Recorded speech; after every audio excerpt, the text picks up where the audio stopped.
Another day, another repair, and on the bench this time we have an Alpine PDX1000. Now these are fantastic little amplifiers designed completely in-house at Alpine, and as a result of that, and just due to the designers at Alpine, these things are horrendously complicated inside. There is signals passing through here as data. They're a bit more like a computer motherboard than an amplifier, and they contain lots of proprietary components that you just can't buy as a repair center because they were made specifically for Alpine. So fingers crossed the damage isn't too bad in this. Let's crack it open together and see what we can do to bring it back to life. So in these amps, removing the back plate reveals a little ribbon cable that you have to be very careful not to damage or break. So once you have lifted that off, release the ribbon cable connector, pull the cable out, and then you can remove the whole back plate, which has attached to it the preamplifier circuit, some of the preamp board anyway, some power delivery, massive IC, yeah, it's already complicated. Now we've got a good look at the internals, and this is actually quite a similar drive architecture to the JL Audio HD amplifiers we've been looking at recently. This is a full bridge amplifier with two separate inductors for the both sides of the output, as opposed to the JL Audio, which shares one core for the two inductors. We have dual IR 2010S drivers, which is the same as in the JL HD. The pre-drive and the kind of PWM like level shifting and stuff is very different though. It's handled by these chips over here.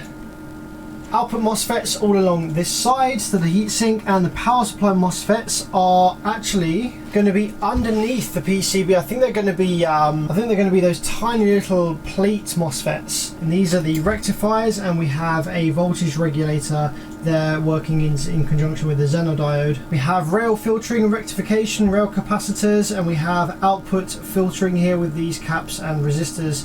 And the output terminals. So firstly, let's see if we have any shorted output FETs. Okay, cool, so there's no shorted output FETs, which means this could either be a really easy fix or a really complicated fix if it's drive circuit related. Let's just check this voltage regulator here. No, that seems fine. Rectifiers have no shorts on them either. I can't probe the power supply FETs directly, but I can go ahead and connect between the power terminals, which will tell me the health condition of the power supply FETs also seem okay. Alright, well let's put some power to this board then and see why it's here with me in the workshop. Okay, 12 volts going in. Let's just build a little bit of rail voltage first to make sure that we have the rail voltage where it's supposed to be. So I'm applying the remote. I'm not getting any signs of life in the board. This is the remote on the terminal. 12 volts going in there. Okay, so not getting any signs of life whatsoever from this amplifier after trying to power it up. This could either be a really simple fix or a little bit difficult, so it might just be that somewhere along the pathway for the remote wire to get to whatever chip it needs to get to start the amplifier operating is broken, or like there's a bad diode or something along the pathway, or it's something a lot more complicated with the control IC, you know, whatever chip is actually dealing with remote turn on and stuff for this amp, which could be very complicated and could be proprietary for this amplifier. It could be like a MCU programmable IC that we can't replace. So okay, let's start by trying to trace the remote wire, trying to trace remote trace and see where it leads, where it goes through. Right by the remote terminal here, there's actually a tiny little, possibly like an inductor or something. There's this little black thing here, L331, yeah, little inductor. So if that has failed, then I can just replace that right here. Bugger, no, that does appear to be fine and passing its signal. Okay, so yeah, let's pull this out the rest of the heatsink. So there's another little wire here connected to the heatsink at the bottom that we need to be careful not to damage as we remove this through the hole. And she's away. Okay, yes, I was correct. We have these very, very small, thin little plate MOSFETs. These are all the power supply FETs under here. These are really, really cool. They're able to get rid of their heat so quickly because the package is just like non-existent. So the silicon is pretty much right on the case here. Awesome things. Just doing a quick visual inspection for any broken traces along the remote line. This looks like the remote line comes in here, jumps across that little inductor that we saw on the top, then follows this trace around here, and then through this via here, which we'll have to then follow on the top of the board. So let's just make sure we have continuity between the remote terminal and that via to start with. Then let's find that via on the top of the PCB. Ah, there we go, there it is. Okay, so that then goes to this diode here, and then from this diode it goes into this Zener, which is going to latch it at a lower voltage, maybe like 5 volts or something like that. You can see the Zener is like in reverse there, so it's going to block the 12 volts and drop it down to a lower voltage. Then we go into this 303, which is 30k. There's a little capacitor there. There's another diode there that's blocking. Just trying to see where we go. Just trying to see where we go after this 30k. It might be the case. There is a trace that goes over here to like a little via underneath this cap. So let's see if we can find that under the board. There we go. So under the board, so it goes to this transistor Q934, and then after this, it's probably going to then start setting up the VCC voltage for the power supply section to operate on. This is going to sort of pull up or pull down another transistor, maybe this slightly big one over here, to start get 12 volts going to the all the chips around here. So power, let's give this some power. Let's see what voltages we have around here. So I'm not applying the remote yet, but I suspect we might have 12 volts on this. Yes, we do. That was a good guess. So we've got 12 volts on this little transistor here. So when the remote is applied, it's going to send 12 volts down this one, hopefully, to this diode here, which is then going to supply this transistor with 12 volts. And that should then perhaps set up 12 volts on, yeah, we've got this transistor here. That's going to pull 12 volts up onto this leg. Okay, so these two transistors appear to perhaps be in parallel, and if that's the case, they are likely going to be supplying the power supply section with its VCC, etc. Yeah, looks like that is in parallel. Okay, so let's apply our remote again and see what happens around this circuit. Okay, so applying remote gives us a tiny bump on this transistor here. Now, does that translate into 12 volts going to this leg? It doesn't. Okay. I feel like it should. I feel like 12 volts should end up on this leg here. And this one here, nothing's happening over here. So I feel like this transistor could be dead, or some component along the pathway to that transistor might be out of tolerance or not allowing enough voltage to pass, preventing that transistor from coming on. So let's sort of like follow it through and see where most of that voltage disappears. It's probably going to be over the 30k. So yeah, it comes in here, and then across this diode we have still 12 volts, which is normal. Then this Zener, after the Zener, we probably have a low voltage. We have 6 volts, 6.3, so 6.3 volt Zener. Then we have the 303. After the 303, we have very, very tiny amount of voltage. So that's very perfectly normal, I would say. There's obviously like a load after this resistor, so it's dropping voltage. So that's going there, then that goes down until the underside of the PCB. Okay. So the first things to check then is that this 303 resistor is still reading correctly. About 30k, yeah, that's sort of within tolerance. So let's just make sure that none of the other components after this 303 are like shorted or super low resistance, because if they are, then they'll pull that voltage down to ground too far. 555, that's probably fine. So it might be worth removing Q934 and just dropping it in the tester just to make sure that it is still, you know, a transistor, still working. And one thing we could maybe do is jump 12 volts from here, test point 956, to here, because that's what this transistor should be doing. It should be transferring 12 volts from here to here. So if we jump these 2 points and the amplifier comes to life, then we know that the issue is on the remote feed. There we go. This is an NPN with HFE of 268, so that looks relatively standard. I wouldn't necessarily say that there's an issue here with that part. So the only reason that the voltage to that transistor would be too low on its what I call input pin is if something after this resistor is pulling it down to ground too much. And the only components after this resistor that could be responsible for that is we have a little capacitor here, we have this diode here, and this resistor here. All three of these components are connected to ground on the other side of them. So for example, if this capacitor is leaking or slightly shorted, or if this diode is leaking or slightly shorted, then the resulting voltage after this resistor will be much lower than intended. So let's remove the diode first and see if that reads okay in my tester. Please be dead, please be dead. Okay, so it recognizes it as a diode. Let's just see whether the voltage is a bit higher without it on the remote line. Not really much higher. It still does a tiny little bump. So how about this tiny little surface mount capacitor then? That could be leaking and dropping our voltage down. And because this cap's so small, I'm just going to try and shift it over on its pads rather than lift it all the way out the board. So I've just shifted it off its pad there, you can see. See if there's any change at the transistor. Nope, still the same. Oh, I'm an idiot. I've got this circuit the wrong way around.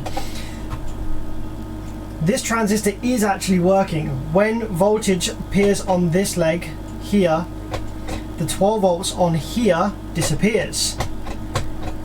And that is probably then meant to trigger another transistor or another part of the circuit to start powering the amplifier up. So does that mean that this side's probably ground then, not 12 volts? And if I'd have shorted 12 volts to there, we would have had some nice sparks. Yeah, that's ground. All right, my bad.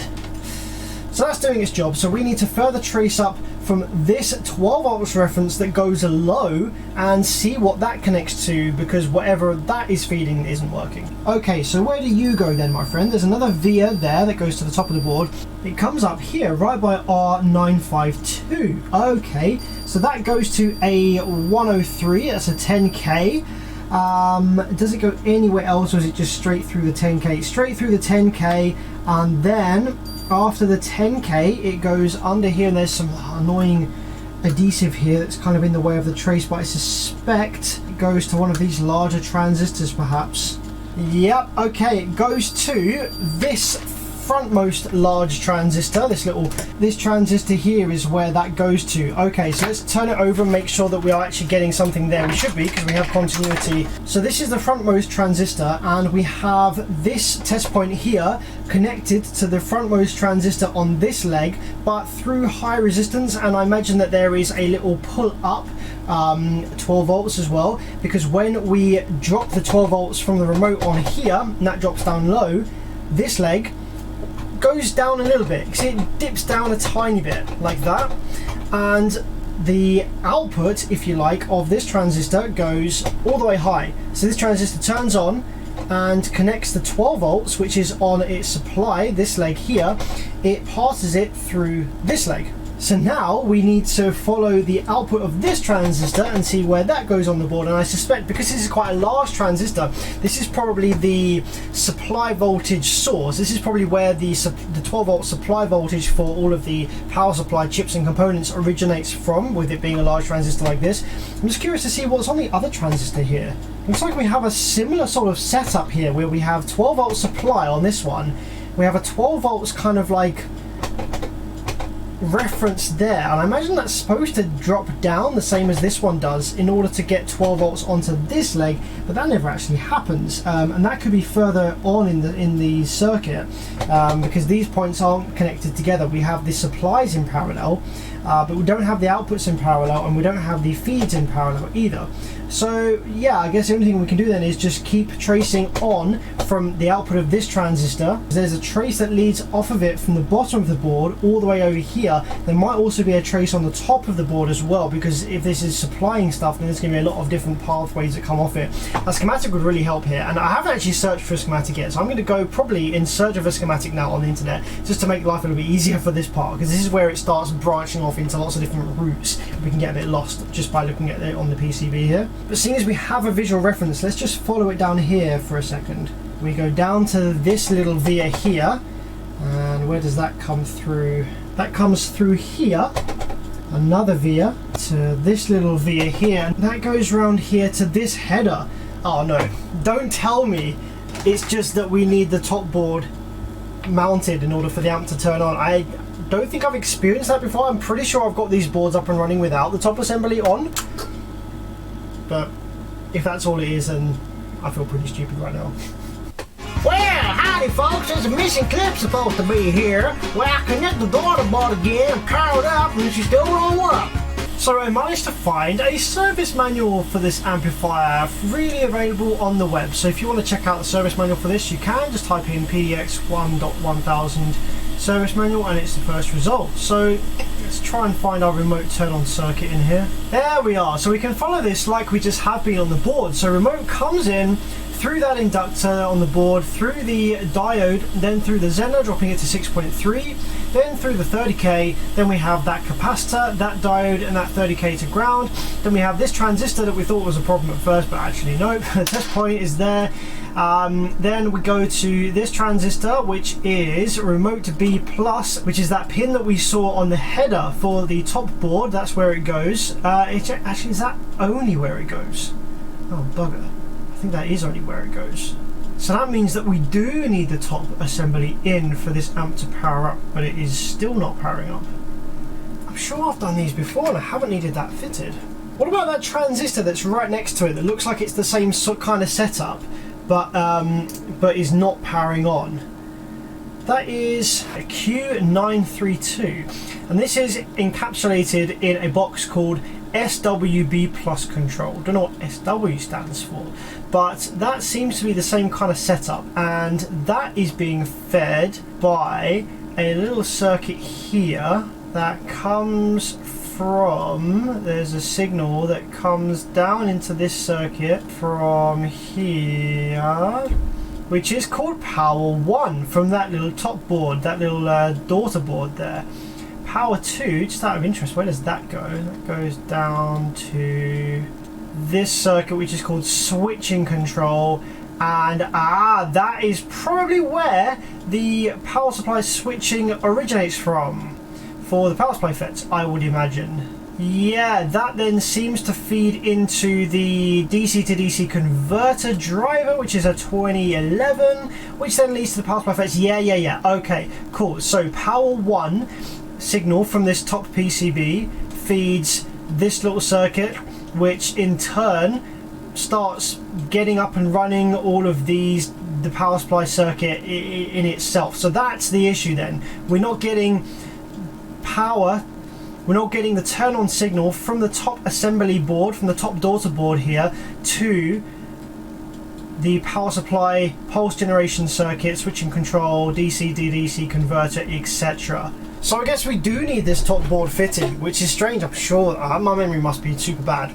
Though it's a strange coincidence that the actual fault with this board does seem to be not powering up, even though that's what we were observing because we didn't have this fitted in the first place, but that is actually the fault, even when it is fitted. That's strange, isn't it, how that works? So I'm going to fit this daughter board back in place, and we're going to measure the signals on the Power 1 and Power 2 lines that we saw in our schematic and see which one of those is missing, or maybe both. So our schematic tells us that Power 1 and 2 is on pins 9 and 10 of this header. So let's probe pins 9 and 10. Okay, so that's our signal from the main board on pin 30 of the main board, which should be over here. Oh, what the heck? Yeah? That signal from the main board doesn't seem to be coming through the wire here. Is it a dodgy connector? You know what, I don't actually see it on the metal of this connector anywhere. Should be just here. No, it's not. So I think that this ribbon cable is buggered. Another thing we could do is we could actually flip this cable upside down, because if there is one broken trace, then if it's the remote trace over here that's broken, then it won't, by flipping it upside down, we basically move that trace to the other side, although then some other signal might be missing. So I'm actually just going to go ahead and pop this on the bench and see if I can do a quick continuity test of all of these pins. So it's the very endmost one, isn't it? So we do have continuity there between that one and that one. Yeah, we do seem to have continuity there on both of these end ones, so why aren't I able to see that on the scope? Well, they're definitely both reading a connection, so let's drop that back in the board and just see whether it's magically appeared. Oh my god. Oh my god. I've just realised what I've been doing wrong. I've had it in this way around, haven't I? That's not the way around it goes. It doesn't go in that way around. It goes in that way round. Oh my life. I bet this amp's actually fine. I bet, like, it's got no shorted FETs or anything. I bet it's absolutely fine. Okay, this probably comes on now. Oh my god! Always have my time. Stupid idiot. I am the biggest idiot today. Jesus Christ. Okay, so this is basically where we were at the start then. Let's check the output switching is present or not. There, we have output switching. Amplifier comes on, blue light. Let's plug an RCA in. Yeah, we have a sine wave output, so there appears to be absolutely nothing wrong with this amplifier. Oh my god. I just need to give it some full testing and ask the owner what exact problem they were having with it, but I was led down that rabbit hole just purely due to my own incompetence. My memory is obviously screwed, that I thought I genuinely believed with a lot of strength that I have worked on these before without the top assembly needing to be present. Clearly not. And when I did try and connect the top assembly back up, I connected the ribbon cable in the wrong way round so that it looked like my problem that I was experiencing was still present. I'll probably still release this as a video, just as a reminder to question yourself and don't always trust what you think or what you see first. Like, think, okay, could I be doing this wrong? May I have this connected up wrong? May I be going down the wrong path here? Just kind of step back. If something looks a bit strange and doesn't seem to make sense, step back a minute and say, right, what could I be doing wrong here? Am I causing this amplifier to not work by just something that I'm missing or doing wrong or a mistake that I've made? We are all human and we will all make mistakes. Doesn't matter how good of a tech you are or think you are, you will make mistakes. You will accidentally short out your oscilloscope probe on some high voltage. You will maybe put the diode in backwards and only realize 3 hours later wondering why this thing isn't working. You will put a 100 ohm resistor in where there's supposed to be a 10 ohm resistor. It's gonna happen when you're working with this stuff every day. You just need to accept that and you need to be prepared for it. Fortunately, the mistake I made here, putting the ribbon cable in backwards, didn't lead to any maleffects. It was just meaning that this ribbon cable was pushing the plastic of the ribbon cable up against the pins, and so it was as if it wasn't there. But if it was a different type of connector, it could very easily have caused a lot of damage that wasn't even present to start with on this board.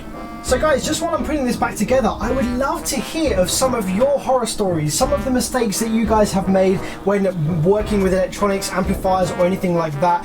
Shorted probes together, accidentally blown up parts, fitted the wrong parts. I'd love to hear everyone's horror stories because they do happen and it's always really fun to hear. So guys, leave me a comment, let me know some crazy stuff that you did by mistake and how that turned out for you. So it's powered up here, make sure it still switches before I put it back on. Okay, yeah, that's cool, that's still working fine. And just so that this wasn't a giant waste of time, let's give you some nice free air excursion footage from this Alpine amplifier of one of my original old Pioneer TW121 SPLs. This subwoofer is a little legend for me. I've had this for absolutely years. It's been in my Proton. It's been in my home theatre setup. The first videos of this on my channel date back years, absolutely years. So yeah, let's power it up and see if she still got it.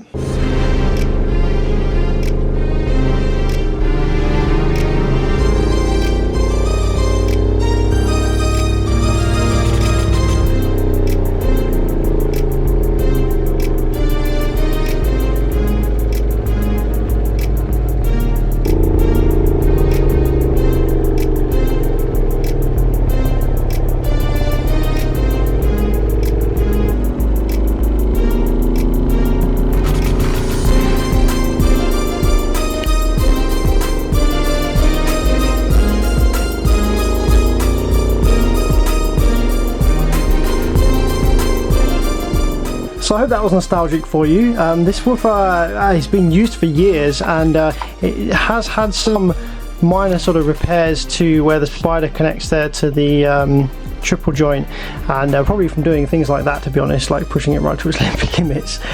Fortunately, I can repair these if need be. But I do actually have a second one of these that I picked up off Facebook Marketplace really cheap, so I have a pair again now, so I could do like a retro build in my Proton with a pair of these Pioneers, just like the old days. So yeah, not exactly the video that I was hoping to make today, but I hope that it was entertaining and hope you learned something a little bit about the Alpine remote turn-on circuit at least. I mean, I know I learned a little bit there about the Alpine remote turn-on circuit, so in future repairs that might speed things up if there's a problem there. And this isn't an invitation to go back and watch all of my old videos from like 11 years ago. Don't do that. They're very cringy and embarrassing.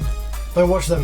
But yeah, I'd love to know if you guys would be interested in a video series of kind of going through making a retro style sub build for the Proton. I have the two Pioneer 121 SPLs sitting there ready to go. I probably won't run them on a old amplifier that I used to use because they're not very good amplifiers. I'd run it on something modern and efficient. And at the same time, I'm sure you'd be really interested to see how the front stage is at the moment. I mean, the T-line door cards are working beautifully. They're in there and sounding great. I'm meaning to do a whole kind of feature video of my Proton. Like, I have some really good videography, like kind of skills and equipment that I've built up and that I use just for personal stuff, and I have the ability to make a beautiful, awesome video of the Proton, but I'm just waiting to finish off the kind of whatever sub install I was going to put in there. I was going to use a massive 32-inch B2 in infinite baffle, like true infinite baffle, cut a big hole in the boot floor and do that, but it's a lot of work, and I think just in the meantime